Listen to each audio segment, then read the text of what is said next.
The saloon doors creaked open against the warm summer night of 1875, revealing Isaac Jameson's tall, broad-shouldered figure silhouetted against the dusty street of Broken Ridge, Colorado.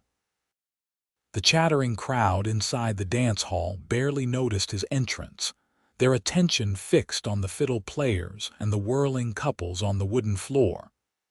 Isaac preferred it that way.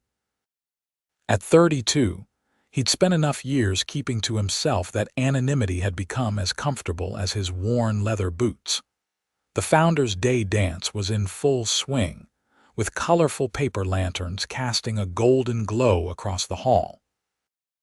Isaac removed his hat, revealing dark hair that curled slightly at the edges, and made his way to an empty table in the corner. From this vantage point, he could watch the entire room while remaining largely invisible, just how he liked it.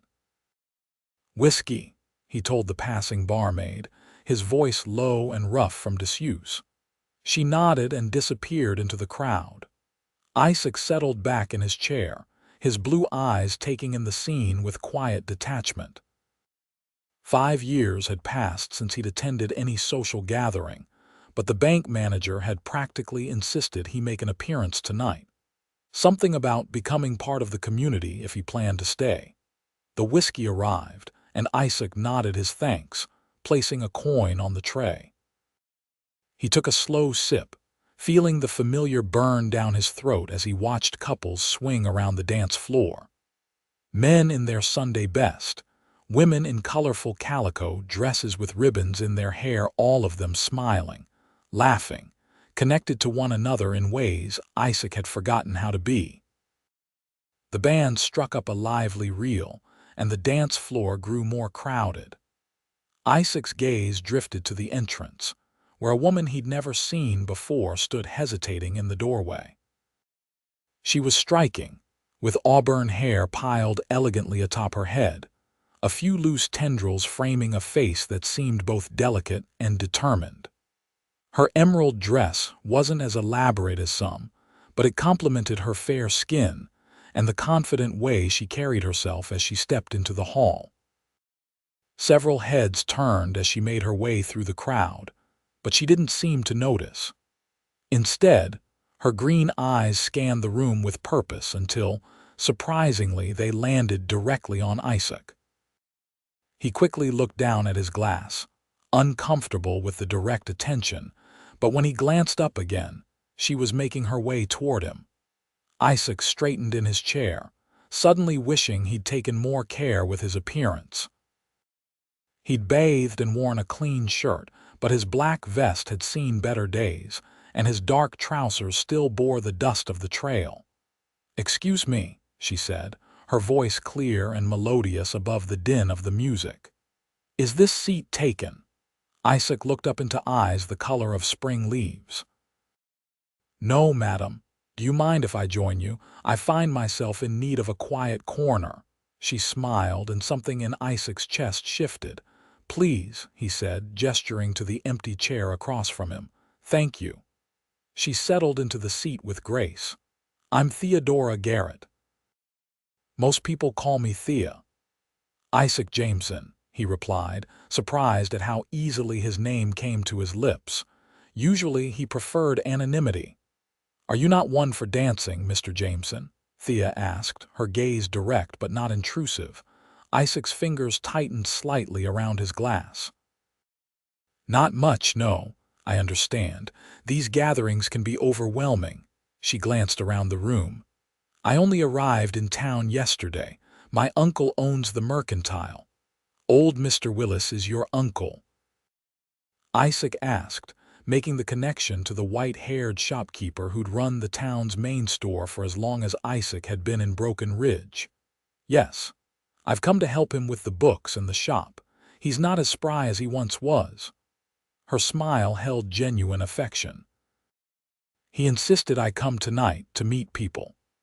"And yet you're sitting with the one person not socializing," Isaac observed, surprising himself with the touch of humor in his voice. Thea laughed, a sound that seemed to brighten the dim corner. Perhaps that makes you the most interesting person here." The band shifted to a slower tune, and couples began a more intimate dance. Isaac watched Thea's fingers tap lightly on the table in rhythm with the music. "Would you care for a drink?" he offered, suddenly feeling the need to extend some hospitality. "That would be lovely. Just a small sherry if they have it." Isaac caught the barmaid's attention and placed the order. When he turned back, Thea was watching him with curious eyes. "You're not from around here originally, are you, Mr. Jameson?" "No, Missouri originally." He rarely shared even that much about himself. "The war took you east, I imagine." Isaac nodded once, his expression closing slightly. For a time, Thea seemed to sense his reluctance. "I'm from Boston myself. This is all quite different." She gestured to the rustic surroundings. "What brings a Boston lady to a place like Broken Ridge?" Isaac asked, genuinely curious. "Necessity," she replied simply, "and a desire for a different kind of life." Boston has its charms, but also its constraints, especially for a woman on her own. The barmaid returned with Thea's sherry, and Isaac paid for it, waving away Thea's attempt to reimburse him. "Thank you," she said, taking a small sip. "So what do you do here in Broken Ridge, Mr. Jameson?" "I have a small ranch outside of town. Nothing grand, cattle, a few horses." "A cattleman. I should have guessed." Her eyes took in his weathered hands and the tan line on his forehead where his hat usually sat. "Do you enjoy it?" Isaac considered the question. Few people asked him about enjoyment. "It suits me," he finally said. "It's honest work. The animals don't ask much, and the land is fair if you respect it." The music swelled, and Thea's gaze drifted to the dancers. Isaac found himself studying her profile, the straight, delicate nose, the curve of her cheek, the way her lips held a natural upward tilt at the corners, as if she were always on the verge of smiling. "Would you like to dance?" The words escaped his mouth before he could reconsider them. Thea turned to him, surprise evident in her expression, quickly replaced by warmth. "I would, yes." Isaac stood and offered his hand. When her fingers slid into his, they were warm and soft against his calloused palm. He led her to the edge of the dance floor where couples moved in a simple waltz. "I should warn you," he said quietly, "I'm out of practice." "That's all right," Thea replied, stepping into his hesitant embrace. "I'll follow your lead." Isaac placed his hand at her waist, keeping a respectful distance between them as they began to move. His steps were stiff at first, his body remembering a skill long unused. But as they continued, muscle memory took over, and they began to glide more smoothly across the floor. "You dance quite well for someone who claims to be out of practice," Thea commented, looking up at him with a smile that reached her eyes. "My mother insisted I learn," Isaac admitted. "Said a man should know how to move with grace, even if he spends his days in the saddle." "A wise woman," Thea said. "Is she still in Missouri?" "No," Isaac replied, the familiar pang of loss dulled by time. "She passed during the war, fever." "I'm sorry," Thea said softly, her hand tightening slightly on his shoulder. "My parents are gone as well, it's just my uncle and me now." Isaac nodded, understanding the particular loneliness that came with being the last of one's immediate family. The music guided them in a slow turn, and he found himself relaxing into the rhythm and the surprising comfort of her presence. "May I ask what brought you to Broken Ridge?" Thea inquired after a moment. "It seems an out-of-the-way place to settle." Isaac hesitated. Few people knew his reasons, but something about Thea's direct gaze made him want to answer honestly. "After the war, I needed space. Wide open country where a man could breathe. I worked my way west, punching cattle on various outfits until I saved enough to buy my own place." He paused. "Broken Ridge wasn't planned. My horse came up lame just outside of town. By the time he was healed, I'd heard about land for sale. It seemed as good a place as any to stop moving. Thea nodded, absorbing his words without pressing for more details. Sometimes the places we find by accident suit us better than the ones we seek deliberately. The dance continued, and Isaac found himself increasingly aware of the subtle floral scent of her perfume, the way her dress rustled softly with each step, how her eyes crinkled slightly at the corners when she smiled. As the music drew to a close, Isaac reluctantly released her, already missing the warmth of her hand in his. "Thank you for the dance, Miss Garrett." "Thank you, Mr. Jameson," she replied, her cheeks flushed becomingly. "And please call me Thea." "Isaac," he offered in return. They made their way back to the table where their drinks awaited. The band paused to rest, and conversation became easier without having to raise their voices over the music. "Will you be staying in Broken Ridge long?" Isaac asked, trying to sound casual. "Indefinitely, I think," Thea replied. "Uncle George needs the help, and I find I'm quite ready to put down roots somewhere new." A weight Isaac hadn't realized he was carrying seemed to lift slightly at her words. "The mercantile is a good business, stable." "Yes, though I'm learning there's much more to running a frontier shop than I anticipated." She laughed lightly. "Yesterday I had to help inventory fishing tackle and I couldn't tell one hook from another.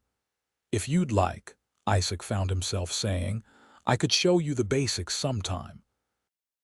There's good trout in the creek that runs through my property." Thea's eyes brightened. "I'd like that very much, though I should warn you I've never been fishing." "Everyone should fish at least once," Isaac said, the corner of his mouth lifting in a half-smile that felt foreign on his face. "Even Boston ladies." Thea's laughter was interrupted by a portly man who approached their table with purpose. "Miss Garrett, I was hoping to make your acquaintance." The man gave a slight bow. "Harold Whitaker, town mayor. Your uncle mentioned you'd be attending tonight." "Pleased to meet you, Mayor Whitaker," Thea replied politely. The mayor's eyes flicked to Isaac with mild surprise. "Jameson, didn't expect to see you here." "Mayor," Isaac acknowledged with a nod. "Well, Miss Garrett," Whitaker continued, turning his attention fully back to Thea, "I'd be honored if you'd join me for the next dance. I'd like to introduce you to some of our leading citizens." Thea glanced at Isaac, a question in her eyes. He gave her a small nod. He had no claim on her time, after all. "Thank you, Mayor. That's very kind," she said, rising from her seat. "I'll be back shortly," she added to Isaac, her words carrying a promise that warmed him unexpectedly. Isaac watched as Whitaker led her away, introducing her to various townspeople with obvious pride. Thea was gracious with everyone, but Isaac noticed her gaze occasionally finding his across the room. He nursed his whiskey, unexpectedly content to wait for her return instead of slipping away as he might have done an hour earlier. When a young cowhand approached Thea for a dance, Isaac felt an unfamiliar twinge of jealousy, but he tamped it down. The night was still young, and somehow, despite all his intentions to keep to himself, he was actually looking forward to what might come next. The band struck up another tune, livelier than the last, and Isaac watched as Thea was swept into the dance by the eager cowhand. She moved with natural grace, her dress swirling around her ankles as she followed the steps. Even from across the room, Isaac could see her smile, genuine but somehow different from the one she'd given him. 2 more dances followed with different partners each time. Isaac remained at the table, declining offers from the barmaid for another whiskey. He wanted to keep his head clear. Mayor Whitaker had done his job well. Thea was now firmly integrated into the social fabric of the evening, surrounded by curious townspeople eager to meet the newcomer. Just as Isaac was beginning to wonder if she'd forgotten her promise to return, Thea disengaged herself from a circle of chattering women and made her way back to his table. She looked slightly flushed from dancing, but her smile widened as she approached. "I'm sorry that took so long," she said, settling back into her chair. "Everyone has been very welcoming." "Broken Ridge doesn't get many new residents," Isaac explained. "Especially not," he trailed off, "especially not unmarried women from Boston." Thea finished with a knowing look. Isaac nodded, appreciating her directness. "You'll be the talk of the town for weeks." "And what about you?" she asked, surprising him. "Will people talk about the quiet rancher who actually attended a social event?" A rare chuckle escaped him. "Probably, though they might not recognize me. I don't come to town often." "Then I'm especially honored you danced with me," Thea said, her tone light but her eyes conveying sincerity. The band started up again, this time with a gentle melody that Isaac recognized as "Beautiful Dreamer." Several couples moved to the floor, holding each other closer than before as the evening grew later and inhibitions eased. "Would you like to step outside for a moment?" Isaac asked impulsively. "It's getting warm in here." Thea looked momentarily surprised, then nodded. Some fresh air would be welcome. Isaac stood and offered his arm. She took it, her hand resting lightly in the crook of his elbow as he guided her through the crowd toward the side door that led to a small porch overlooking the main street. The night air was cool and refreshing after the stuffy heat of the dance hall. Stars blanketed the sky above them, more brilliant than any city dweller could imagine. The street below was quiet except for the occasional burst of laughter from the saloon down the way. "It's beautiful," Thea said softly, looking up at the vast expanse of stars. "I'd forgotten how many there are when you get away from city lights." "One of the best things about ranching," Isaac admitted. "Nights like this make up for a lot of hard days." They stood in comfortable silence for a moment, shoulders nearly touching as they leaned against the porch railing. "May I ask you something, Isaac?" Thea finally said, turning slightly toward him. "You can ask. Why did you invite me to sit with you? You don't seem like a man who seeks out company." Isaac considered her question carefully. "I'm not sure," he admitted. "Something about the way you looked around the room, like you were searching for something specific." "And what did you think I was searching for? Not what? Who?" Isaac met her gaze directly. "You looked like you were looking for someone who wasn't there." Thea's eyes widened slightly. "That's remarkably perceptive. Was I right?" She looked back up at the stars. "In a way, I was looking for someone who understood what it's like to be alone in a crowd." Her voice grew quieter. "When I saw you sitting by yourself, not trying to be part of everything, I just knew." "Knew what?" "That you might understand." She turned to face him fully now. "I left Boston because I was tired of being surrounded by people who only saw what they wanted to see. My parents died 2 years ago, and suddenly, I was just poor Miss Garrett, all alone with no prospects. Every social event became an exercise in pity and matchmaking." Isaac nodded slowly, understanding all too well what it meant to be defined by other people's perceptions. "When Uncle George wrote offering me a place here, it felt like a chance to start fresh," Thea continued. "To be somewhere people didn't know my history or have expectations about who I should be." "And is it working out that way?" Isaac asked. Thea smiled, the moonlight catching in her eyes. "So far, yes. Tonight is the first time in years I've actually enjoyed a social gathering." She paused. "Largely thanks to you." Isaac felt warmth spread through his chest at her words. "I was just sitting there. You're the one who was brave enough to approach a stranger." "Perhaps we both showed a little courage tonight," she suggested. The music from inside changed again, the notes of a slow waltz drifting through the open windows. "Would you care to dance again?" Isaac asked, surprising himself for the second time that evening. "Here." Thea glanced around the empty porch. "Why not? Better view out here." He gestured to the star-filled sky. Thea's smile was answer enough as she stepped into his arms. They began to move in time with the distant music, their steps more natural now, more in sync. Without the eyes of the town upon them, Isaac allowed himself to hold her a little closer, and she didn't pull away. "You know," Thea said as they turned slowly across the wooden planks, "when I imagined my first night in Broken Ridge, I never expected this." "What did you expect?" "To sit politely, make appropriate conversation, and retire early with a headache from trying to remember too many new names." Isaac smiled down at her. "The night's still young. You might get that headache yet." Thea laughed, the sound mingling with the music and the night air. "Somehow I doubt it." As they danced under the stars, Isaac felt something shift inside him, a wall beginning to crumble, a door long closed starting to open. For the first time in years, he found himself looking forward to tomorrow.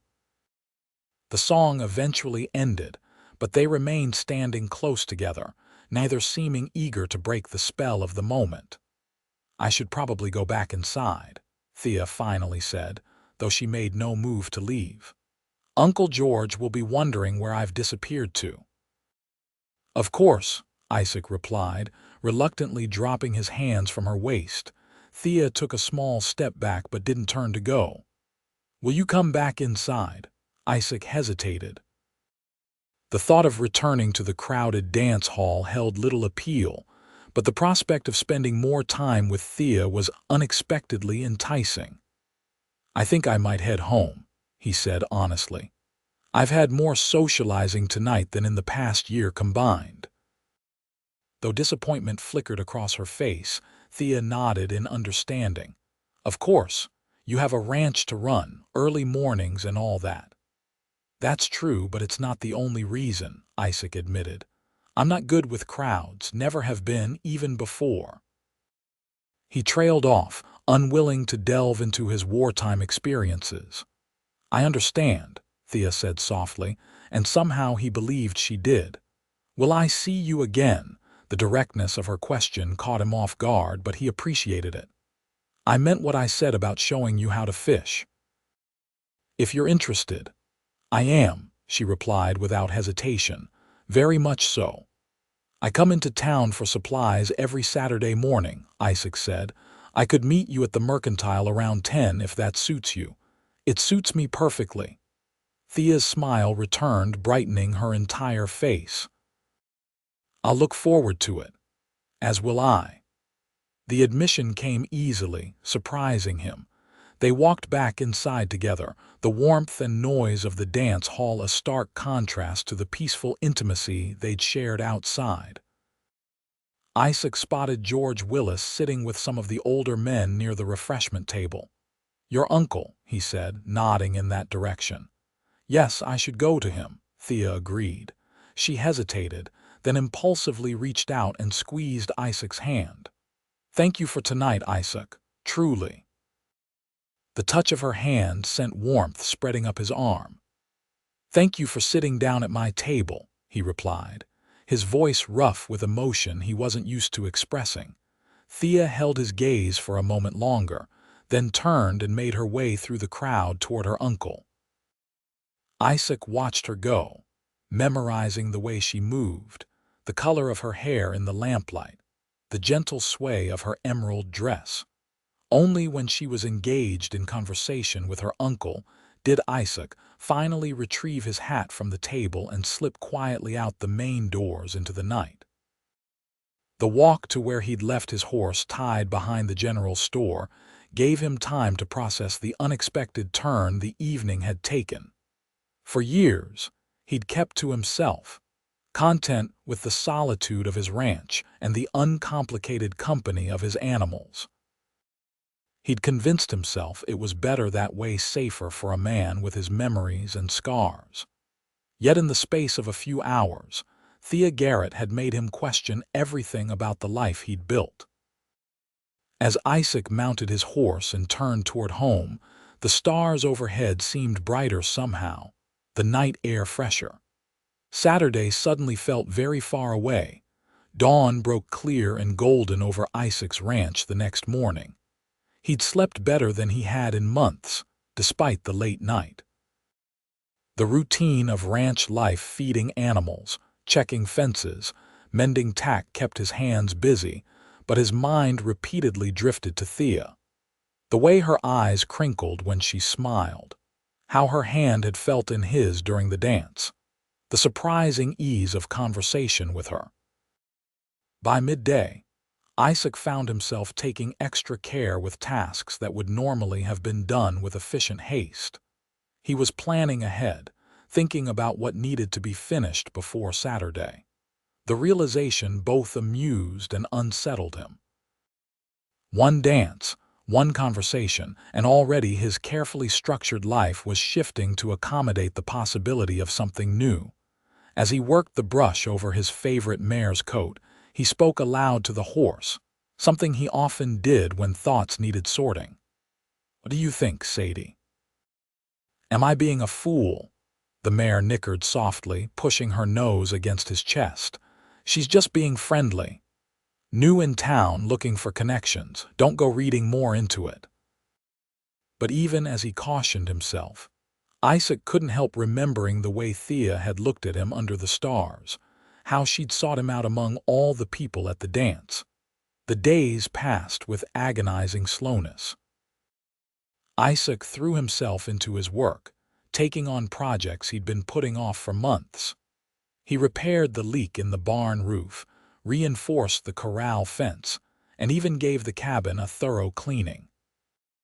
When Friday evening arrived, he found himself standing before the small, spotted mirror above his wash basin, critically examining his reflection.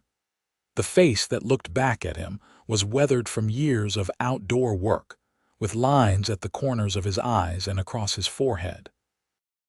His dark hair needed cutting, and his beard was several days past a proper trim. Isaac ran a hand over his jaw, considering. When was the last time he'd truly cared about his appearance? With determined movements, he heated water, lathered soap across his face, and carefully shaved, leaving only a neatly trimmed mustache. He trimmed his hair as best he could, then laid out his cleanest shirt for the morning. These simple preparations felt significant, like steps toward a version of himself he'd thought long abandoned. Saturday morning arrived bright and clear. Isaac was up before the sun, completing his essential chores with efficient speed. By 9, he was dressed in his good shirt and the vest he'd brushed free of dust, riding toward town with a sense of anticipation he hadn't felt in years. Broken Ridge was bustling with its usual Saturday activity when he arrived. He tied Sadie at the hitching post outside the general store, adjusted his hat, and took a steadying breath before entering. The bell above the door jingled as he stepped inside. The familiar sense of coffee, leather, and various dry goods filled the air. George Willis was behind the counter, sorting through a stack of mail. He looked up as Isaac entered, recognition and a hint of surprise crossing his face. "Jameson," he greeted with a nod. "Don't usually see you in till afternoon." "Mr. Willis," Isaac replied, suddenly uncertain. Had Thea mentioned their plans? Was he overstepping? "I'm a bit early today." The older man's eyes twinkled knowingly. "Thea mentioned you might be by. She's just finishing up with the inventory in the back room. Make yourself comfortable." Relief washed through Isaac. "Thank you." He pretended to examine a display of fishing lures while he waited, though his attention was really on the curtained doorway that led to the store's back room. When the fabric finally rustled and Thea emerged, carrying a ledger book, Isaac felt his breath catch. She was dressed more practically than she had been at the dance, in a simple blue dress with her hair braided and pinned up, but to Isaac, she looked just as beautiful. When she spotted him, her face lit up with a smile that sent warmth spreading through his chest. "Isaac, you're right on time." She placed the ledger on the counter and came toward him. "I was beginning to think I'd dreamed our conversation." No dream, he assured her, suddenly shy despite the anticipation he'd felt all week. I promised you fishing lessons. So you did. Her eyes sparkled with enthusiasm. I've been looking forward to it. As have I, Isaac admitted, finding it easier than expected to voice the sentiment. George Willis cleared his throat from behind the counter. You two run along then, I can manage here. Thea turned to her uncle. Are you sure? Saturday is your busiest day. All the more reason for you to enjoy some fresh air before you're stuck behind this counter permanently, Willis replied good-naturedly. Just be back by supper. Thank you, Uncle George. Thea kissed the older man's cheek, then turned back to Isaac. Let me just get my shawl. She disappeared briefly into a side room and returned with a light shawl draped over her arm. I'm ready whenever you are. Isaac held the door open for her, acutely aware of the curious glances from other Saturday shoppers as they exited together. Broken Ridge was a small town, and the sight of the reclusive rancher with the mercantile owner's niece would certainly start tongues wagging. Strangely, Isaac found he didn't mind as much as he would have expected. I brought an extra fishing pole, he said as they reached Sadie. And I thought we might have a picnic lunch by the creek if that suits you. That sounds wonderful, Thea replied, eyeing Sadie with interest. She's beautiful. This is Sadie, Isaac said, stroking the mare's neck. Best horse I've ever owned. Hello, Sadie, Thea said, cautiously extending her hand to let the horse sniff it. I'm afraid I don't have much experience with horses either. She's gentle, Isaac assured her, watching as Sadie nudged Thea's palm approvingly. Have you ridden before? A few times in Boston. Very proper rides in the park, nothing adventurous. Isaac considered this. He'd brought Sadie without thinking he rarely used the wagon unless he was hauling supplies. We can walk if you prefer. It's only about a mile to the creek where I usually fish. No, I'd like to ride, Thea said, determination mingling with excitement in her voice. If you're willing to teach me that as well. Isaac couldn't help but smile at her enthusiasm. I can do that. He helped her mount, placing his hands at her waist to lift her into the saddle, trying to ignore the way his pulse quickened at the contact. Once she was settled, he swung up behind her, keeping a respectful distance as he reached around to take the reins. You might want to hold onto the saddle horn, he advised, very aware of her back nearly touching his chest. Thea nodded, gripping the horn as instructed. Isaac clicked his tongue, and Sadie started forward at an easy walk. The ride out of town was quiet at first, both of them adjusting to the proximity of sharing a saddle. But as they left the buildings behind and entered the open country, the conversation began to flow more easily. How long have you had your ranch? Thea asked, growing more comfortable in the saddle as they rode. Going on 5 years now, Isaac replied. It was run down when I bought it. Previous owner let it go to seed after his wife died. Took a lot of work to make it livable again. And do you manage it all alone? Mostly. I hire help for roundup and branding, but day to day it's just me. Thea was quiet for a moment. That sounds very solitary. It is, Isaac acknowledged, but it suits me, or it did. The last part slipped out before he could consider it. And now? Thea asked, glancing back at him. Isaac met her gaze briefly. Now I'm not so sure. The path led them through rolling grassland dotted with wildflowers, then into a section of scattered pine and aspen. The sound of running water grew louder as they approached the creek that bordered the eastern edge of Isaac's property. Here we are, he said, reining Sadie to a stop beside a grassy bank where the creek widened into a calm pool. Tall cottonwoods provided dappled shade, and the water ran clear over stones worn smooth by decades of current. Isaac dismounted first, then reached up to help Thea down. Her hands rested on his shoulders as he lifted her. their faces briefly close enough that he could see the faint dusting of freckles across her nose, barely visible unless you were looking for them. He set her gently on her feet, letting his hands linger at her waist a moment longer than necessary. "It's beautiful here," Thea said, taking in their surroundings. "So peaceful. Best fishing spot for miles," Isaac agreed, reluctantly stepping back to untie the fishing poles and picnic basket from Sadie's saddle. He led the mare to a grassy spot where she could graze, loosened her saddle, and returned to find Thea kneeling by the creek, her fingers trailing in the water. "It's colder than I expected," she commented as he approached. "Mountain runoff," he explained, setting down their supplies. "Even in summer, it stays cool." Isaac spread a blanket on a level spot near the water's edge, then set about preparing their fishing poles. Thea watched with interest as he attached hooks and bait. "Now comes the tricky part," he said, gesturing for her to stand. "Casting takes some practice." Thea joined him at the water's edge, accepting the pole he offered with determined enthusiasm. "Show me." Isaac demonstrated the basic casting motion, then handed her the pole. "Now you try." Thea's first attempt sent the line tangling around the pole. Her second went backward into the grass. She laughed at her own clumsiness, and the sound made Isaac smile.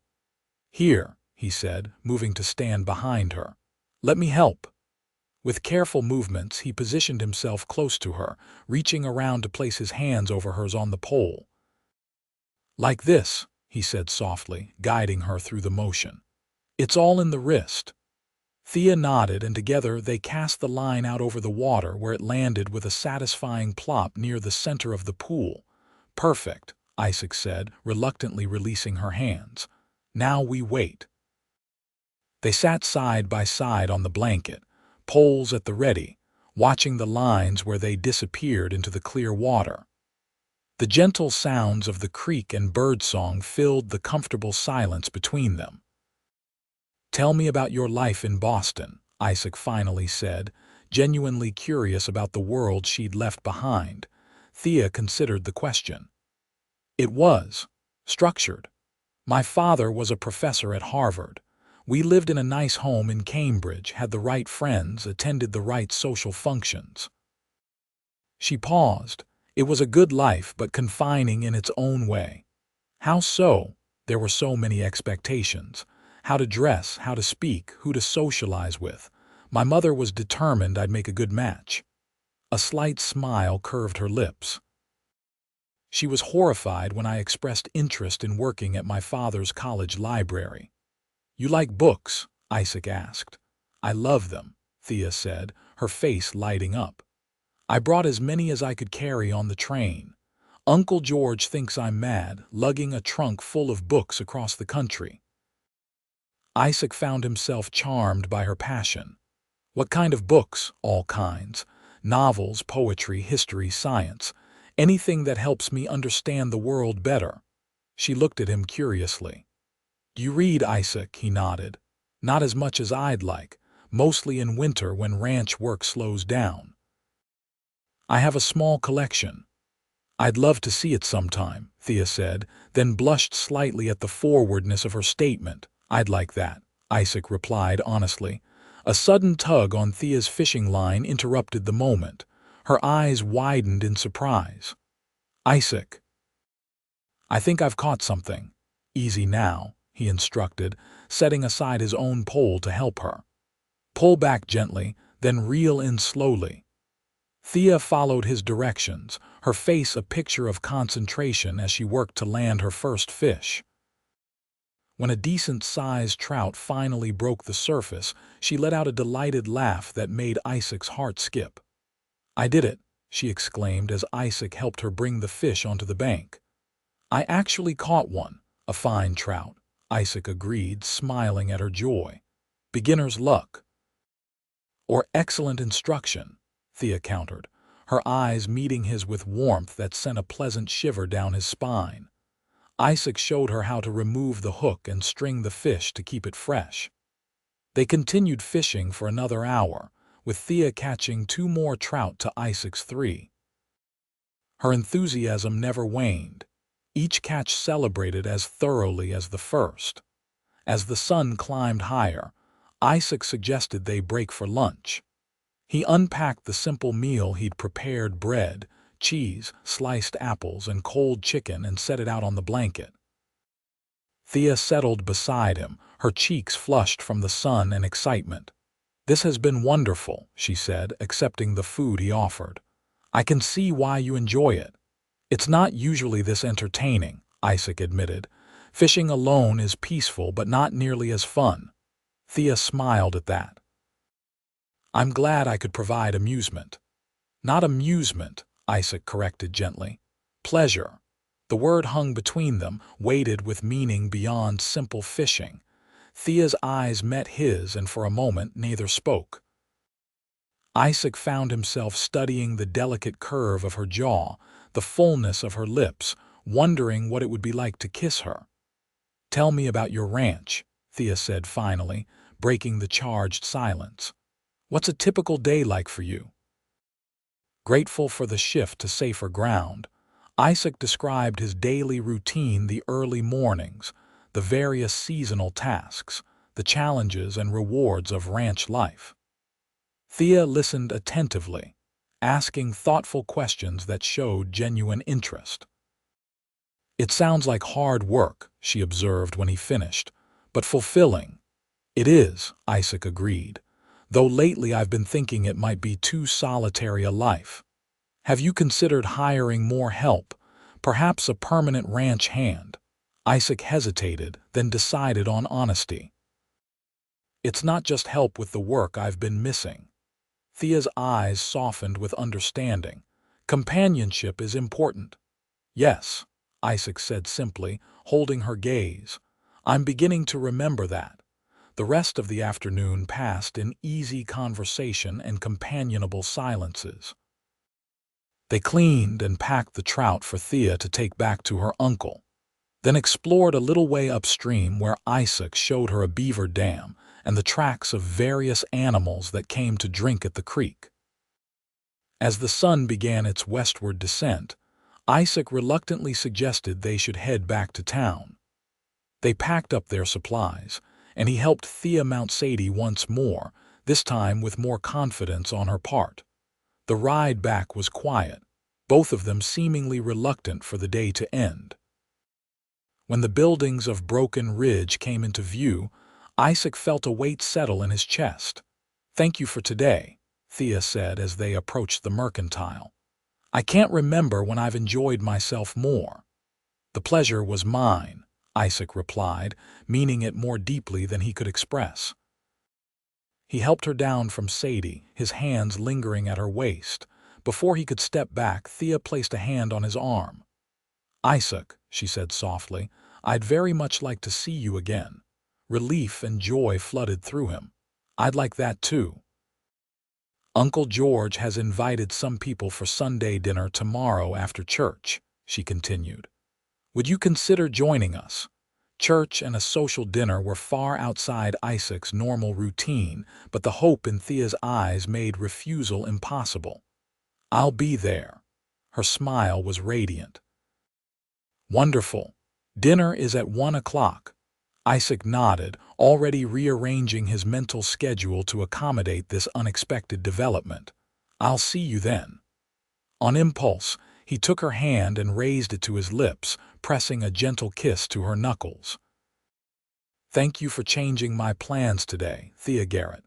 A blush rose to her cheeks, but she didn't pull her hand away.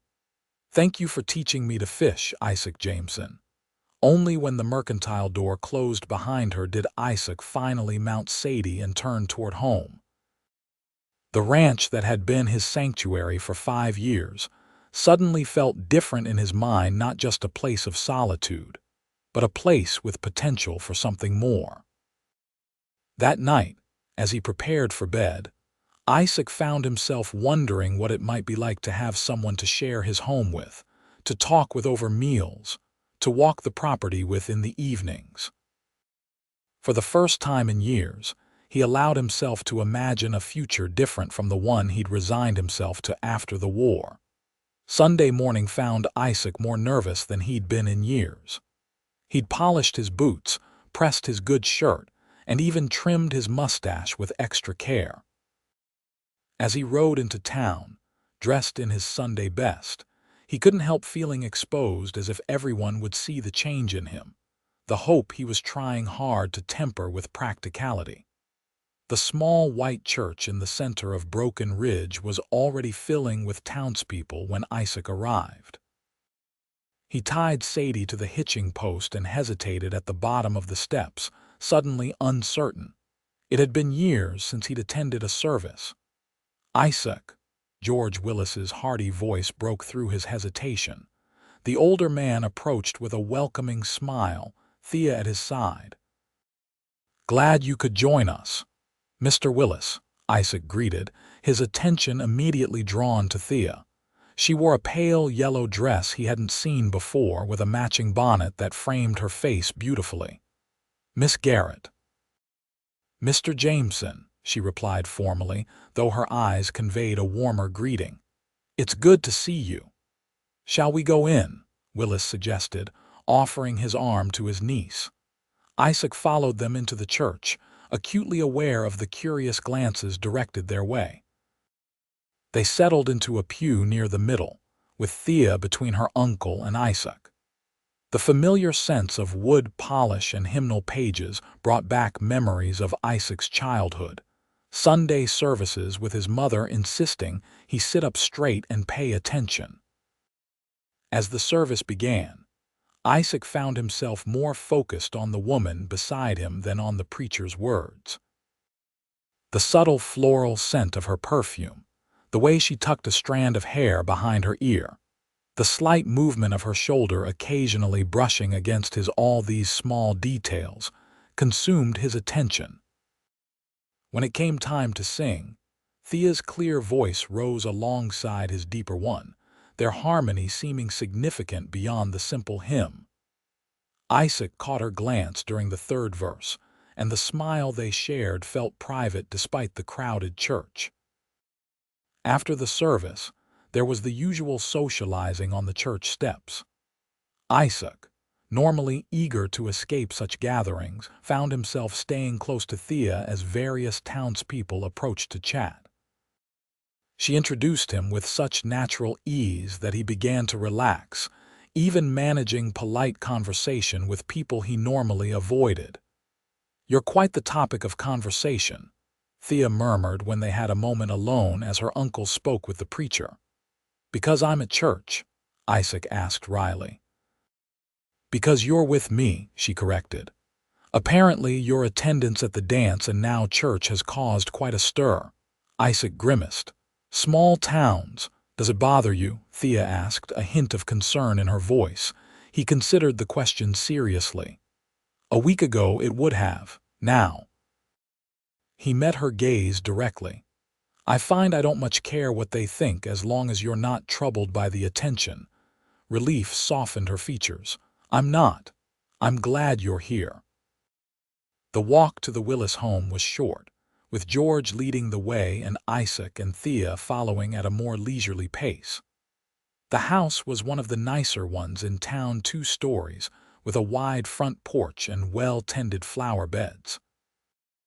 Inside, it was comfortably furnished with a mix of frontier practicality and touches of Eastern refinement that Isaac guessed were Thea's influence. Other dinner guests began to arrive: the preacher and his wife, Mayor Whittaker and his daughter, the bank manager and his family.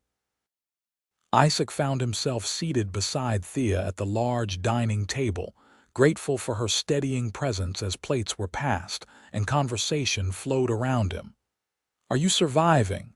she whispered at one point, noticing his slight tension. "Barely," he admitted quietly. "But the company makes it worthwhile." The meal was excellent: roast beef, potatoes, fresh bread, and vegetables from Willis's garden. Isaac found himself gradually relaxing as the meal progressed, even contributing to the conversation when the talk turned to cattle prices and the prospects for the upcoming winter. After dinner, the men retired to the front porch with pipes while the women cleared the table. Isaac, feeling out of place in either group, excused himself to examine the bookshelf in the corner of the sitting room. He was studying the titles when Thea found him. "Escaping?" she asked with gentle understanding. "Just taking a breather," he replied. "Your uncle has an interesting collection." "Most of those were my additions," Thea said, moving beside him to run her fingers along the spines. "Uncle George prefers newspapers to books." Their conversation about literature flowed easily, one title leading to another as they discovered shared favorites and debated the merits of different authors. Isaac couldn't remember the last time he'd engaged in such stimulating discussion, finding himself drawn not just to Thea's beauty, but to her sharp mind and thoughtful perspectives. As the afternoon progressed, the other guests gradually departed until only Isaac remained. George Willis, claiming fatigue from the big meal, retired to his room for a nap, leaving Isaac and Thea alone in the sitting room. "Would you like to take a walk?" Thea suggested. "It's a lovely afternoon." "I'd like that," Isaac agreed, relieved at the prospect of escaping the confines of the house, no matter how comfortable. They strolled through town and beyond, following a path that led along the creek that eventually wound its way to Isaac's property. The late afternoon sun cast a golden glow over the landscape, and a gentle breeze carried the scent of wildflowers and grass. "Thank you for coming today," Thea said as they walked. "I know social gatherings aren't easy for you." "They're easier with you," Isaac admitted. "You make me want to try." Thea's smile was worth every moment of discomfort he'd endured. "Can I ask you something, Isaac?" "Of course." She hesitated, choosing her words carefully. "The war. Is that when you started keeping to yourself?" Isaac was silent for a long moment, considering how much to share. Finally, he nodded.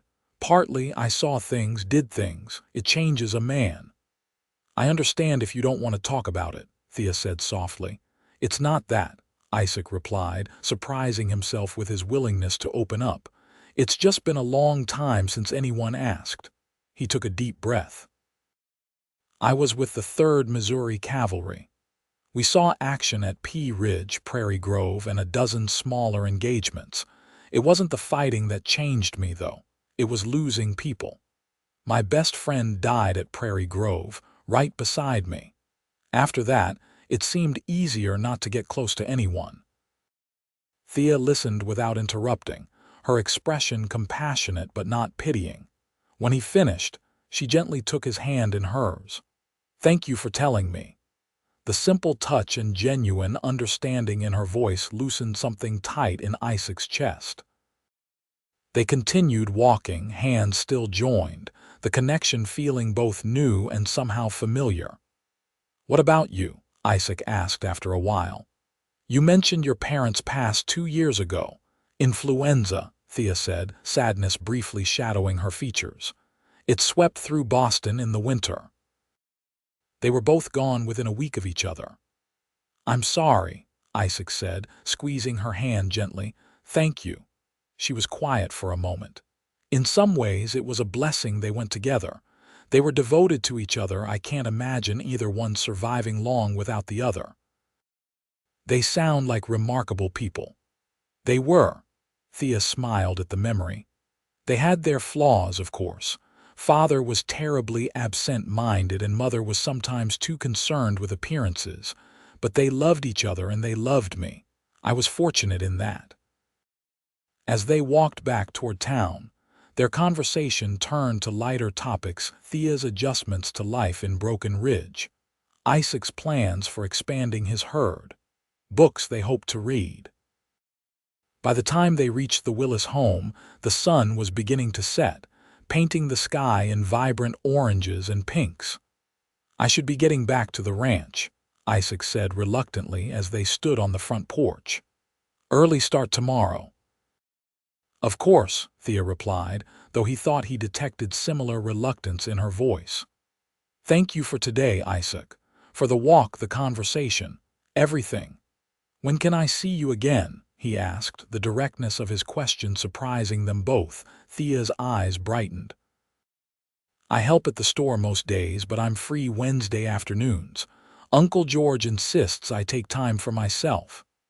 "Wednesday, then," Isaac confirmed. "I could bring that book of Whitman poems we discussed. Perhaps a picnic if the weather holds. I'd like that very much." They stood facing each other, the moment heavy with unspoken feelings. Isaac wanted to kiss her, he realized with sudden clarity. The desire was both alarming and exhilarating after so many years of emotional solitude. Instead, he took her hand and raised it to his lips as he had the day before. "Until Wednesday, Thea." "Until Wednesday," she echoed, her voice soft. As Isaac rode home in the gathering dusk, his thoughts were full of Thea, her smile, her laugh, the way she listened so intently when he spoke.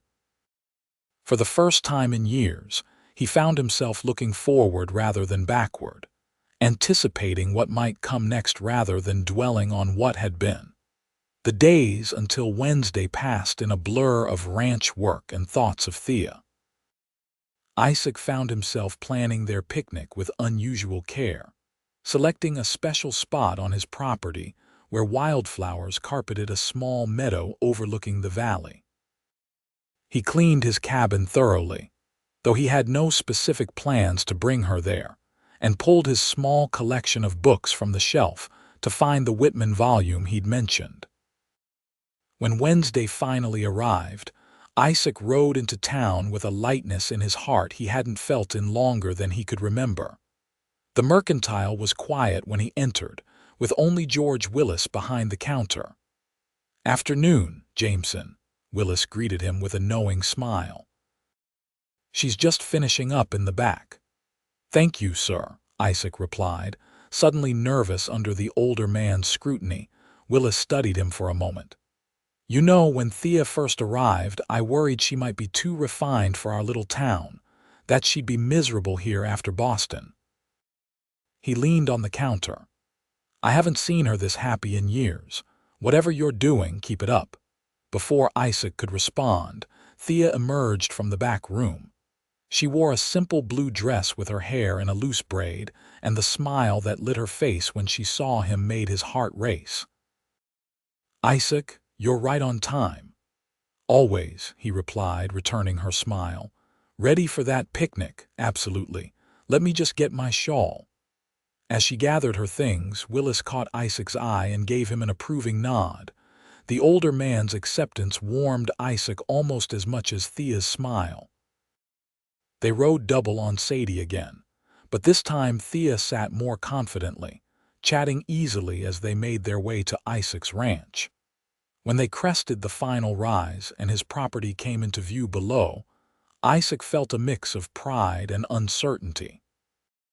The ranch was modest compared to some sturdy cabin, barn, corral, and various outbuildings spread across the valley floor with grazing land stretching beyond. "This is yours?" Thea asked, taking in the scene. "All of it," Isaac confirmed. "Not the biggest spread in the territory, but it's mine, free and clear." "It's beautiful," she said with genuine appreciation. "So peaceful."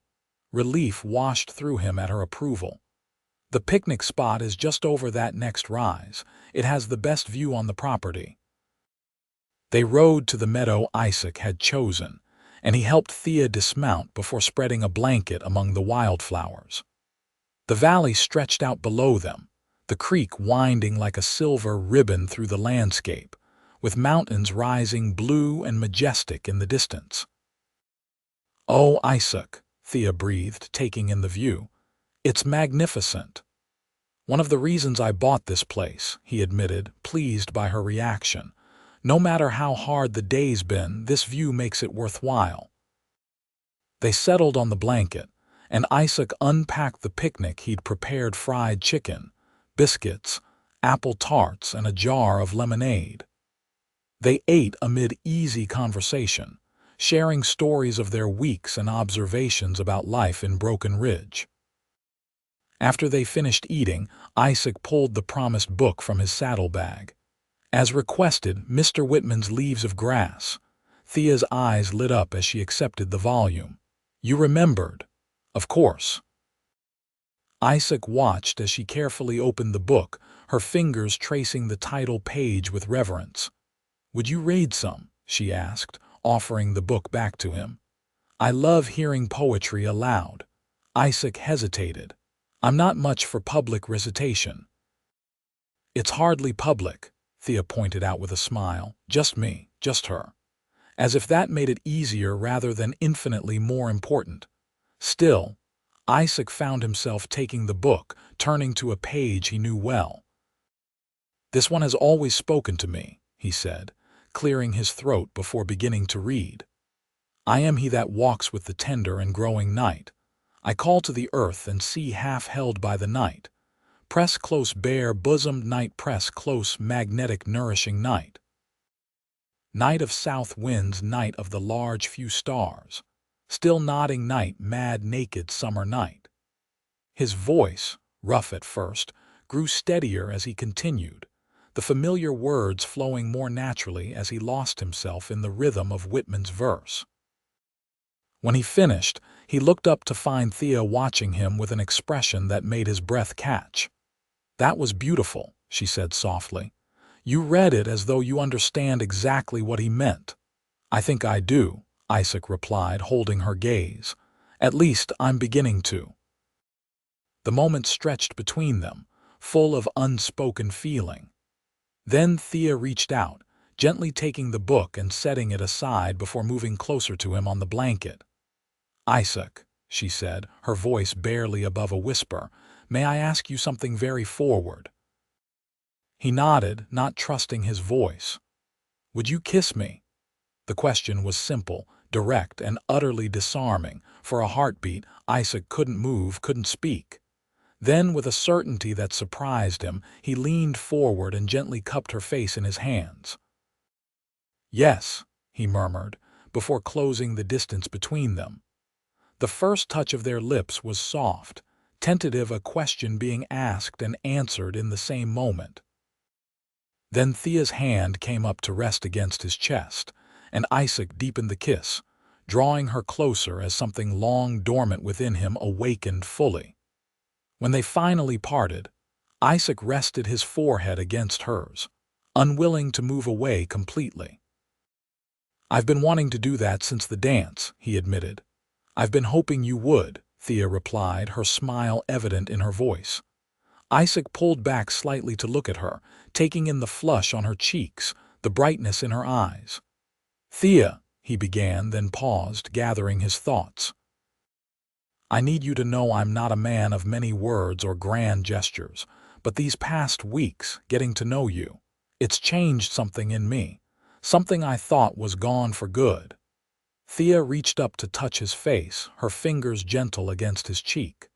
I feel it too, Isaac. When I came to Broken Ridge, I was looking for a fresh start, but I never expected to find someone like you. A reclusive rancher with more cattle than conversation skills, he asked with a self-deprecating smile. A good man, she corrected firmly. Thoughtful, kind, honest.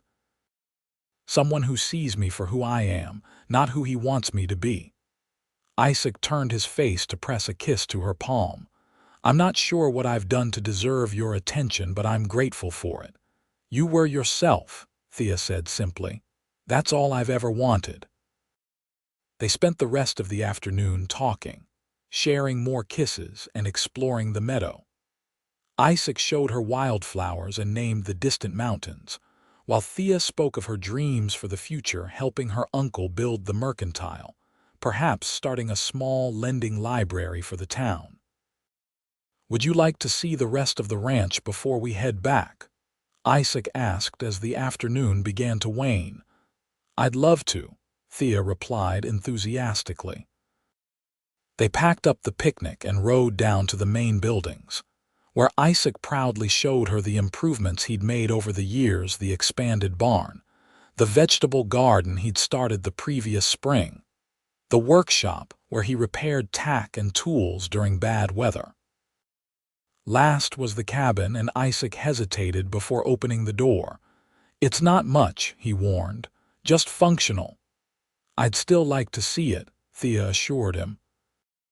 The cabin was indeed simple: one main room with a stone fireplace, a sturdy table and chairs, a small sitting area with a worn armchair, and a curtained-off sleeping area in the back. What made it distinctive were the bookshelves lining one wall, filled with volumes neatly arranged, and the landscape paintings hanging above the fireplace. "Isaac, it's lovely," Thea said, moving to examine the books. "So much cozier than I expected." "My mother loved books," he explained, watching her explore. "Reading was important in our home, even with farm work to be done, and the paintings were hers too. She had a talent for capturing landscapes." "They're beautiful," Thea said, studying the nearest one, a Missouri creek seen in autumn colors. "You must miss her very much." "Every day," Isaac admitted, "but having her books and paintings helps, like she's still here in some way." Thea turned to him, her expression soft with understanding. "Thank you for showing me your home, Isaac. It means a lot that you'd share this with me." "It feels right," he said simply. "Having you here." The words hung between them, weighted with meaning beyond the immediate moment.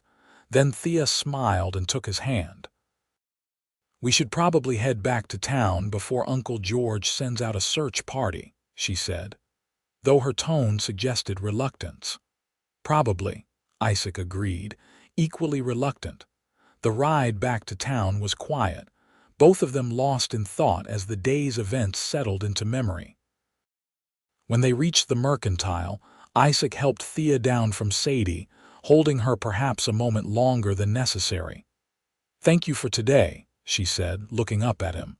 "For the picnic, the poetry, everything." "Thank you for agreeing to come," Isaac replied. "I've never enjoyed showing someone my ranch more."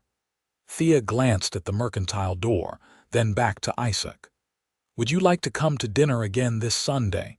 Just the three of us this time, you, me, and Uncle George." "I'd like that very much," Isaac said, warmth spreading through him at the invitation. "Good." She stood on tiptoe and pressed a quick kiss to his cheek. "Until Sunday, then."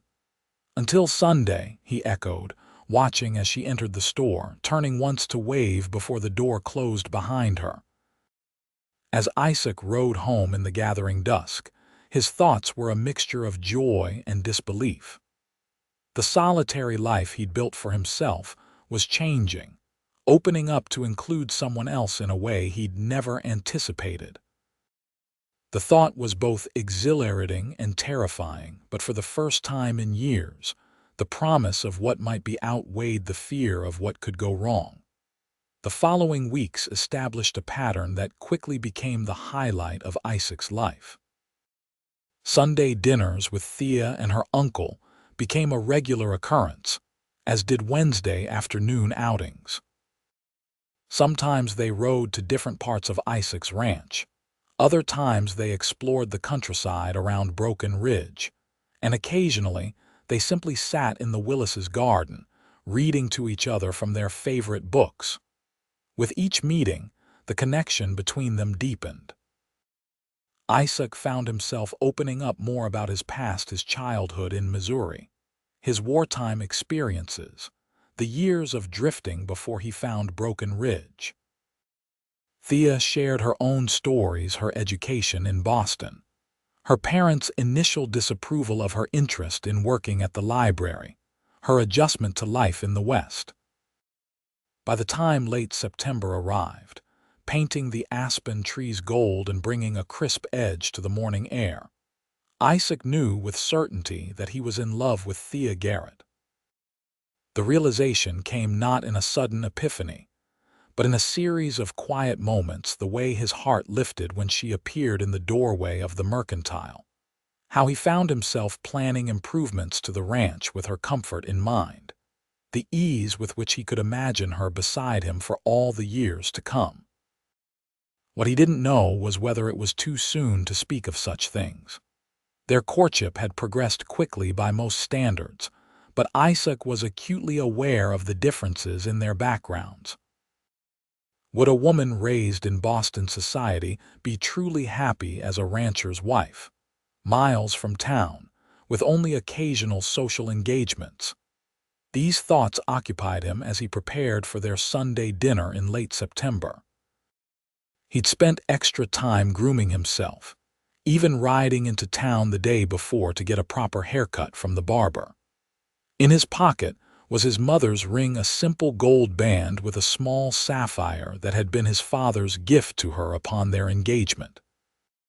He didn't plan to propose that day, but having the ring with him gave him courage to at least begin the conversation about their future. The Willis home was warm and inviting when he arrived, with the scent of roasting chicken and apple pie filling the air. George greeted him heartily, while Thea's smile when she emerged from the kitchen made his heart race as it always did. "You look very handsome today," she said, accepting the wildflowers he'd brought. "New haircut." "Yesterday," Isaac confirmed, pleased she'd noticed. "You look beautiful, as always." Dinner was relaxed and pleasant, with George regaling them with stories of his early days in Broken Ridge when the town was barely more than a trading post. After the meal, George excused himself to visit a friend, giving Isaac a knowing wink as he departed that suggested he understood perfectly well why a young couple might appreciate some privacy. Once they were alone, Thea suggested a walk in the garden, where late-blooming flowers still added color to the autumn landscape. They strolled arm in arm, discussing the change of seasons and the upcoming town harvest festival. "Will you come?" Thea asked. "Uncle George says it's quite the event. Dancing, games, a community dinner." "If you'll be my partner for the evening," Isaac replied, gathering his courage. "Thea, there's something I wanted to talk with you about." She looked up at him, her expression open and attentive. "What is it?" Isaac led her to a small bench beneath an apple tree, taking both her hands in his as they sat. "These past months have been the happiest I can remember," he began. "Being with you has changed everything for me." "For me too," Thea said softly, squeezing his hands encouragingly. "I find myself thinking about the future in ways I haven't in years," Isaac continued, "and every time I do, you're there in those thoughts." He took a deep breath. "I know it might seem fast, and I know your life in Boston was very different from what life with me would be, but I need to ask, do you think you could be happy here, with me, long term?" Thea's eyes widened slightly, then filled with such warmth that Isaac felt his doubts begin to dissolve. "Isaac Jameson," she said, voice steady despite the emotion in her eyes. "When I first saw you sitting alone at that dance hall, something told me you were important, that we were meant to meet. Everything since then has only confirmed that feeling." She shifted closer to him on the bench. "I came to Broken Ridge looking for a new beginning, but I found so much more. I found you. And yes, Boston was different, but it was never truly home the way this place has become." She reached up to touch his face gently. "The way you have become." Relief and joy surged through Isaac. "So you wouldn't find ranch life too isolated, too hard?" "Any life has its challenges," Thea replied thoughtfully, "but facing them with someone you love makes them bearable, even meaningful." She smiled, a hint of mischief in her eyes. "Besides, I'm stronger than I look. And a quick study, as you've seen with fishing." Isaac laughed, his heart lighter than it had been in years. "That you are." He reached into his pocket and withdrew the small velvet pouch. "I'm not formally proposing today. I want to do that properly when the time is right. But I wanted you to know my intentions, and that this is where my heart is leading me." He opened the pouch and showed her the ring. "This was my mother's. I've carried it with me since she died, waiting for the day I might find someone to give it to." His voice grew husky with emotion. I think she would have loved you, Thea. Tears welled in Thea's eyes as she looked at the ring, then back to Isaac's face. It's beautiful, she whispered, and I'm honored that you would even consider me worthy of it.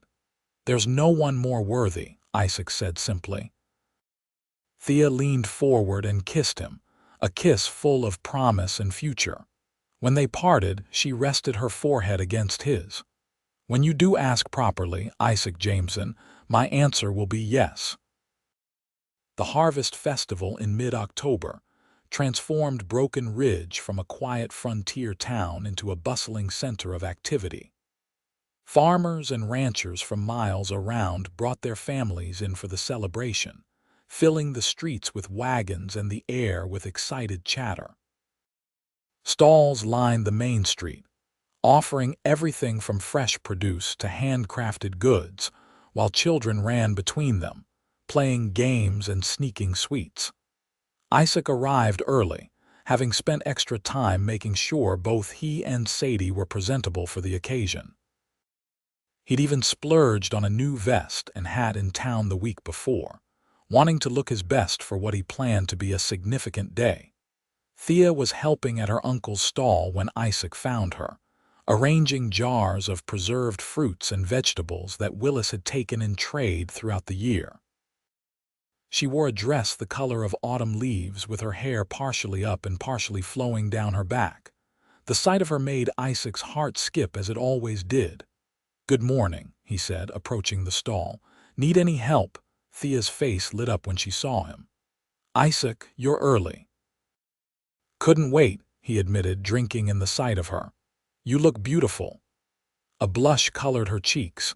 "Thank you. You look quite handsome yourself. New vest and hat," he confirmed with a smile. "Thought the occasion called for it." George Willis emerged from the back of the stall with another crate. "Jameson, good to see you, son. You can help me with these last boxes while Thea finishes the display." For the next hour, Isaac helped the Willises set up their stall, enjoying the simple pleasure of working alongside Thea and her uncle. By mid-morning, the festival was in full swing, and George insisted they go enjoy themselves. "I've got young Tommy to help me mind the stall," he said, nodding to the teenage boy who'd arrived to assist. "You two go have fun. I expect you'll want to be back for the dancing later, though." Hand in hand, Isaac and Thea wandered through the festival, stopping to greet friends and neighbors, playing a few of the games set up for entertainment, and sampling the various foods on offer. Isaac found himself relaxing into the social atmosphere in a way that would have been impossible before Thea came into his life. By late afternoon, they had seen most of the festival and were resting on a bench near the bandstand where musicians were setting up for the evening dance. Thea was telling him about a particularly difficult customer at the Mercantile when Isaac noticed she had stopped mid-sentence, her attention caught by something across the street. "Thea, what is it?" "That man," she said, her voice strangely tight. "The one in the gray coat, talking to Sheriff Davis." Isaac followed her gaze to a well-dressed man with silvering hair and a neatly trimmed beard. "Do you know him?" "Robert Caldwell," Thea said, her face paling slightly. "He was a business associate of my father's in Boston." "What on earth is he doing here?" Before Isaac could respond, the man in question looked their way. Recognition flashed across his face, followed by a smile that didn't quite reach his eyes. He excused himself from the sheriff and headed directly toward them. "Miss Garrett," he called as he approached. "What an extraordinary surprise." Thea stood, her hand finding Isaac's as if seeking support. "Mr. Caldwell, I must say I'm equally surprised to see you in Broken Ridge." "Business, my dear. I have interests in several mining operations in the territory." His gaze shifted to Isaac, assessing. "And who is your companion?" "Isaac Jameson." Isaac introduced himself, standing to shake the man's hand. "I own a ranch outside of town." "A rancher," Caldwell repeated, his tone suggesting he found the occupation quaint. How? Frontier. Isaac felt Thea stiffen beside him. Mr. Jameson is one of the most respected men in the county, she said, an edge to her voice Isaac had never heard before. Caldwell smiled thinly. Of course, no offense intended. He turned his attention back to Thea. I've just been speaking with your uncle at his stall. He mentioned you've been here for several months now. I must say, when I heard you'd left Boston so abruptly, many of us were concerned. There was nothing abrupt about it, Thea replied coolly. My uncle needed help and I needed a change. It's worked out perfectly for everyone.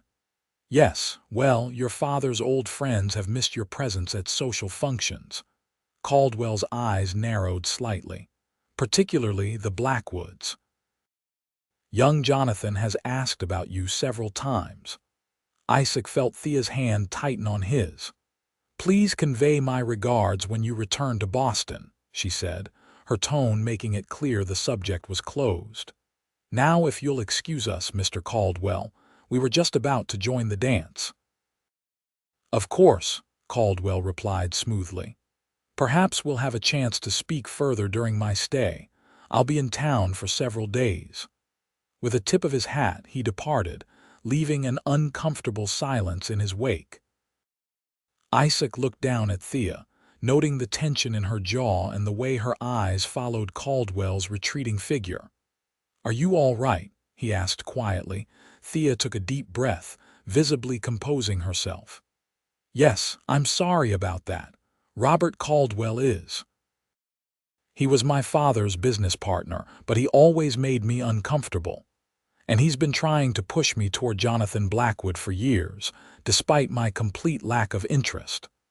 I see, Isaac said, a knot forming in his stomach. This Jonathan, was he a suitor in Boston? He wanted to be, Thea admitted. His family is very wealthy, very connected. But there was never anything between us, Isaac, I promise you. I found him arrogant and dull, interested only in what my connection to his family could do for his social standing. Relief washed through Isaac at her words. I believe you, he assured her, bringing her hand to his lips. I just don't like seeing you upset. Thea's expression softened. Thank you.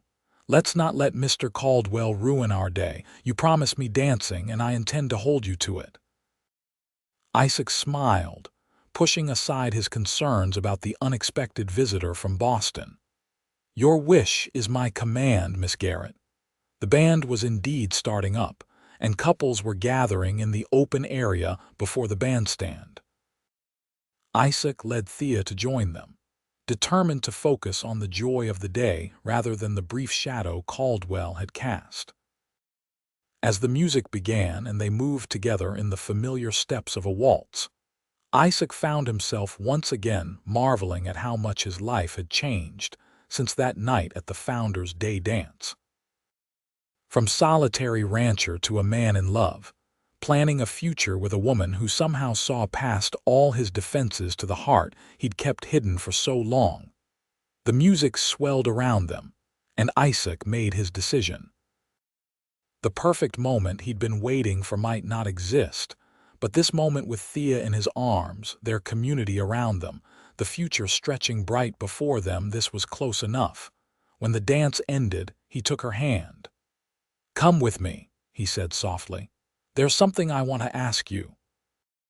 Curiosity in her eyes, Thea allowed him to lead her away from the crowd, toward the small church garden where apple trees still bore late fruit, and a few hardy flowers bloomed despite the advancing season. It was quiet here, the sounds of the festival muted to a distant hum.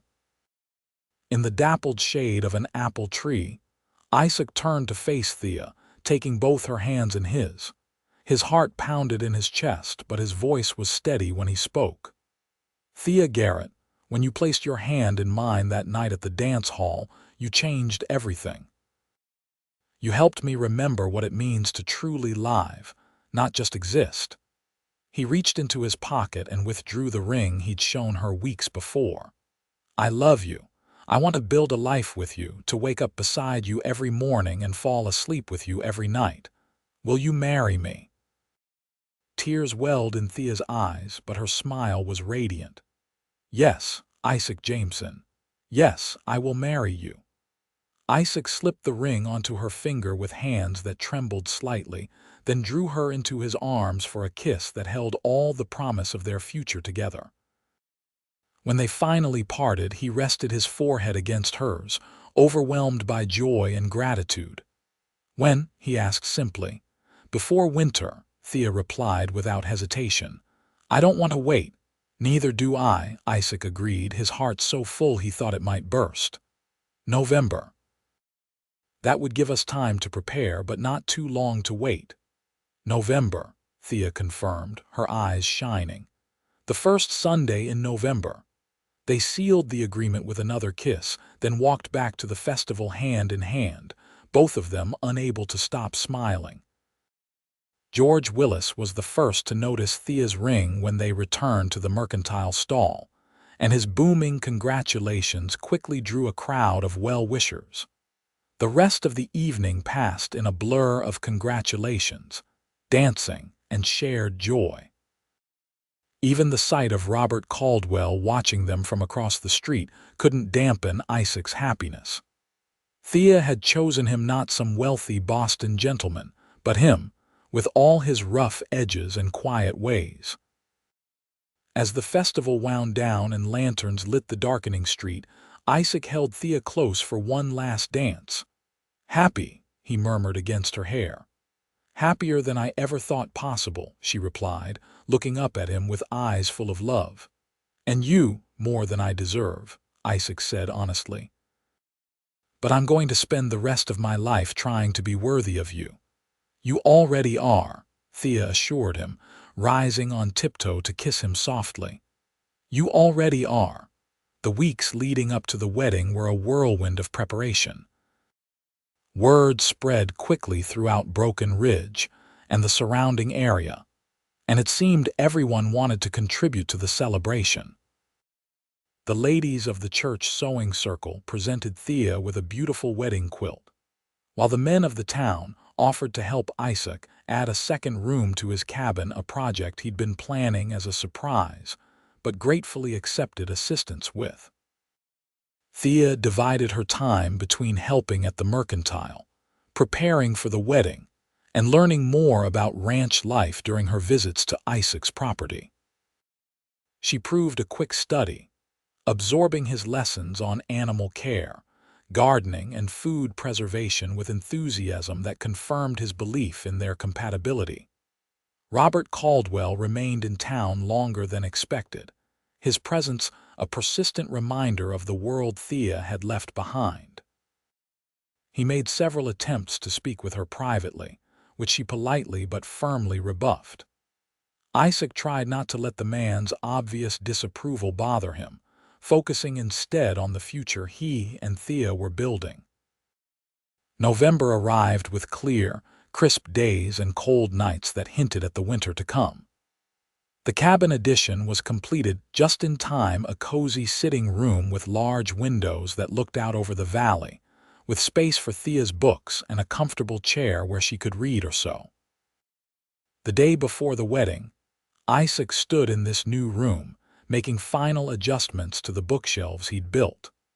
The sound of approaching hoofbeats drew his attention to the window, where he was surprised to see Robert Caldwell riding up the path to the cabin. Frowning, Isaac set down his tools and went outside to meet the unexpected visitor. Caldwell dismounted with the awkward movements of a man unused to riding, his expression a mixture of determination and distaste as he surveyed the ranch. "Mr. Caldwell," Isaac greeted him neutrally. "This is a surprise." "Mr. Jameson," Caldwell replied, removing his gloves.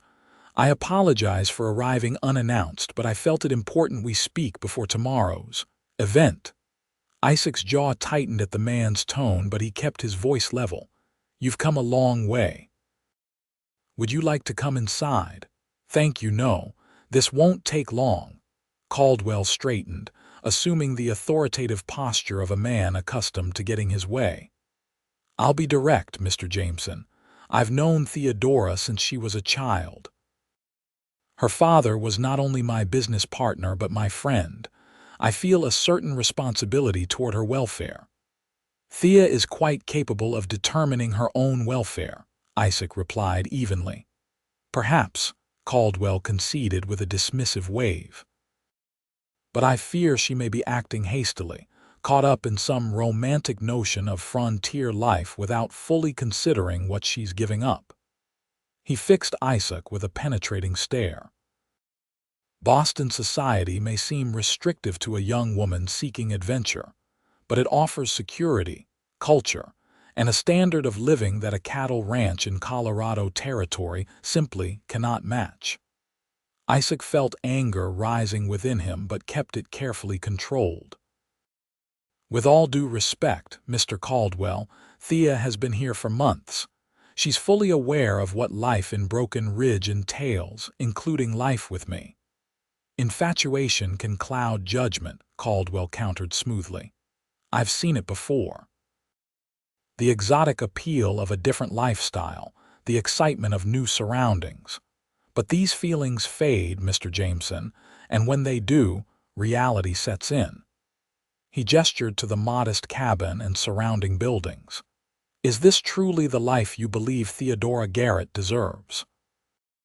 A life of physical labor, isolation, and limited prospects.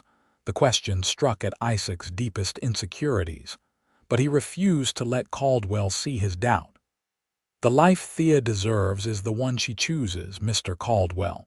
She's chosen this, chosen me. I intend to honor that choice by giving her the best life I can, filled with love, respect, and partnership. Caldwell studied him for a long moment. You seem sincere, at least. Perhaps that's something. He sighed, his expression softening slightly. I don't doubt your feelings for her, Mr. Jameson, but feelings change. Circumstances change. Theodora comes from a different world than this. I'm well aware of that, Isaac acknowledged, but people can adapt when they choose to. Thea has chosen this life, this place, this community. He met Caldwell's gaze directly. And she's chosen me. I suggest you respect that choice even if you don't understand it. A tense silence stretched between them. Finally, Caldwell nodded curtly. Very well. I've said my piece. He pulled a sealed envelope from his coat pocket and extended it to Isaac. This is for Theodora, a wedding gift of sorts. Please see that she receives it. Isaac accepted the envelope with reluctance. I will. I'll be leaving for Denver tomorrow morning, Caldwell said, replacing his gloves. Business calls me back east. Please convey my regrets to Theodora that I won't be attending the ceremony. I'll do that, Isaac replied, not bothering to hide his relief. Caldwell mounted his horse with visible effort. Good day, Mr. Jameson, and good luck. I suspect you'll need it. With that parting shot, he turned his horse and rode back toward town, leaving Isaac standing in the yard with the envelope in his hand and a mix of anger and unease in his heart. That evening, when Thea came for their final dinner before the wedding, a tradition they were bending, as the bride and groom weren't supposed to see each other the night before, Isaac told her about Caldwell's visit and gave her the envelope. They sat before the fire in the new sitting room, Thea turning the sealed envelope over in her hands with a frown. What did he say to you? Isaac considered softening Caldwell's words but decided on honesty. He expressed concern that you're making a mistake, that you'll regret giving up Boston society for life on a ranch. Thea's expression hardened. That sounds like Robert, always believing he knows what's best for everyone. She sighed, setting the envelope aside unopened. He tried to convince me to return to Boston several times over the past weeks, said I was wasting my potential here. Are you? Isaac asked quietly, voicing the fear Caldwell had awakened. Wasting your potential, Thea's eyes widened in surprise, then softened with understanding. She moved from her chair to kneel before him, taking his hands in hers. Isaac Jameson, don't you dare let that man plant doubts in your mind. My potential is not defined by Boston society or Robert Caldwell's narrow vision of what a woman's life should be. She squeezed his hands firmly. I am exactly where I want to be with exactly whom I want to be with. This life, our life, is my choice, the best choice I've ever made. Relief washed through Isaac at her certainty. I just want you to be happy, Thea. Always. I am happy, she assured him, rising to sit in his lap, her arms circling his neck. Happier than I ever was in Boston. Tomorrow can't come soon enough for me. Isaac pulled her closer, burying his face in her hair. For me either. After a moment, Thea reached for the envelope again. I suppose we should see what this is. She broke the seal and withdrew several documents, her expression changing from curiosity to surprise as she read. It's shares in my father's company, she said, looking up at Isaac. Apparently, father left them to me in his will, but the executors, including Robert, held them in trust until I either married or turned 25. Robert's releasing them to me as a wedding gift. That's unexpectedly generous of him, Isaac admitted, studying the legal language over her shoulder. It is, Thea agreed thoughtfully, though I suspect he thinks it might eventually finance my return to Boston when ranch life proves too difficult. She smiled wryly. Little does he know I've already been considering how any inheritance might be invested here, perhaps expanding the mercantile, or starting that lending library I've mentioned. Isaac felt a surge of pride and love for this remarkable woman. You've thought of everything, haven't you? I try, she replied with a smile, setting the documents aside to cup his face in her hands. Now, forget about Robert Caldwell and Boston society. Tomorrow I become Mrs. Isaac Jameson, and that's all that matters to me. And to me, Isaac agreed, drawing her down for a kiss that expressed everything words could not. The wedding day dawned clear and cold, with a light dusting of early snow that melted by mid-morning, leaving the world washed clean and sparkling. Isaac stood in the small church, more nervous than he'd been facing Confederate cavalry, as he waited for his bride. The building was filled to capacity. It seemed everyone in Broken Ridge and the surrounding ranches had turned out for the occasion. Isaac wore a new suit ordered specially from Denver, feeling somewhat uncomfortable in the formal attire, but knowing it was appropriate for the day, when the church door opened, and Thea appeared on her uncle's arm. Isaac forgot how to breathe. She wore a gown of ivory silk, simple but elegant, with her auburn hair arranged in soft curls beneath a veil adorned with tiny white flowers. As she walked toward him, her eyes never left his face, her smile as radiant as the sunlight streaming through the stained glass windows. The ceremony itself passed in a blur of emotion.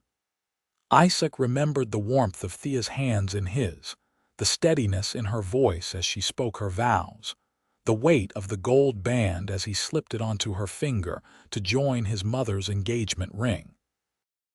Most of all, he remembered the moment the preacher pronounced them husband and wife, and the joy that washed through him as he kissed Thea for the first time as her husband. The celebration afterward was held in the town hall, decorated with evergreen boughs and late autumn flowers. There was music and dancing, a feast prepared by the women of the community, and toasts that made Thea blush and Isaac stand taller with pride. Through it all, he kept Thea close, still hardly believing that this extraordinary woman had chosen to share his life. As the afternoon waned, they made their goodbyes and departed for the ranch, their home now, not just his. Isaac had spent the previous week preparing for her arrival, adding feminine touches he hoped she would appreciate. Fresh curtains at the windows, a new quilt on the bed, vases ready for the flowers she loved to gather. When they arrived, Isaac helped Thea down from the wagon, then surprised her by sweeping her into his arms to carry her across the threshold. "Welcome home, Mrs. Jameson," he said softly as he set her down in the sitting room. Thea's eyes filled with happy tears as she looked around the space they would share. "It's perfect, Isaac. Everything is perfect." Later, as twilight settled over the ranch and they sat before the fire, Thea curled against his side in comfortable silence. Isaac reflected on the journey that had brought them to this moment. From solitary rancher to husband, from loneliness to love, all because one night a woman had seen him sitting alone and decided to take a chance. "What are you thinking about?" Thea asked, looking up at him with curious eyes. "That night at the dance hall," Isaac replied honestly. "How different my life would be if you hadn't sat down at my table." "I've thought about that too," Thea admitted. "What if I'd chosen a different table? What if you'd left before I arrived?" "But you didn't, and I didn't," Isaac said, pressing a kiss to her forehead. "And now we have the rest of our lives together." "The rest of our lives," Thea echoed, smiling up at him. "I like the sound of that." As the fire crackled and night fell around their small cabin, Isaac Jameson held his wife close, no longer the quiet cowboy who sat alone, but a man whose heart and home were filled with love. 5 years later, Isaac stood on the porch of the expanded ranch house, watching as Thea guided their 3-year-old daughter, Sarah, in gathering eggs from the chicken coop. The little girl's dark hair, so like his own, bounced in pigtails as she carefully placed each egg in the basket, her face a picture of concentration. From inside the house came the sound of their infant son, James, waking from his nap. Isaac went in to lift the boy from his cradle, smiling as the 6-month-old gurgled happily at the sight of his father. He carried James outside just as Thea and Sarah finished with the eggs. "Look how many we got, Papa," Sarah exclaimed, proudly showing him the basket. "That's wonderful, sweetheart," Isaac replied, bending down so she could see her baby brother. "Should we count them?" As Sarah carefully counted each egg, Thea moved to stand beside Isaac, slipping her arm around his waist and leaning her head against his shoulder. "Happy?" she asked softly, their daily ritual. Isaac looked at his wife, still as beautiful to him as she had been that first night in the dance hall, then at their children, living embodiments of the love they shared. The ranch had prospered under their joint care, expanding to include more cattle, better buildings, and a vegetable garden that was the envy of the county.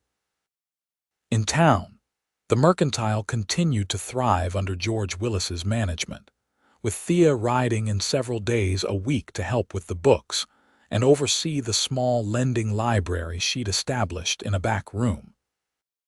Life wasn't without its challenges: drought 1 year, illness another, the ordinary struggles of building a life on the frontier. But through it all, they had faced each day together, their love deepening with each passing season. "Happier than I ever dreamed possible," Isaac answered truthfully, bending to kiss her as their daughter finished counting, and their son reached out with tiny hands to touch his mother's face. As the sun began its descent toward the western mountains, casting golden light across the land they'd made their own, Isaac Jameson thanked whatever twist of fate had led Thea Garrett to his table that night, changing not just his evening but his entire life. In the quiet moments before sleep each night, he still marveled at how a single gesture, the simple placement of a hand in his, had opened the door to a future filled with more love and joy than he'd ever thought possible for the quiet cowboy who once sat alone.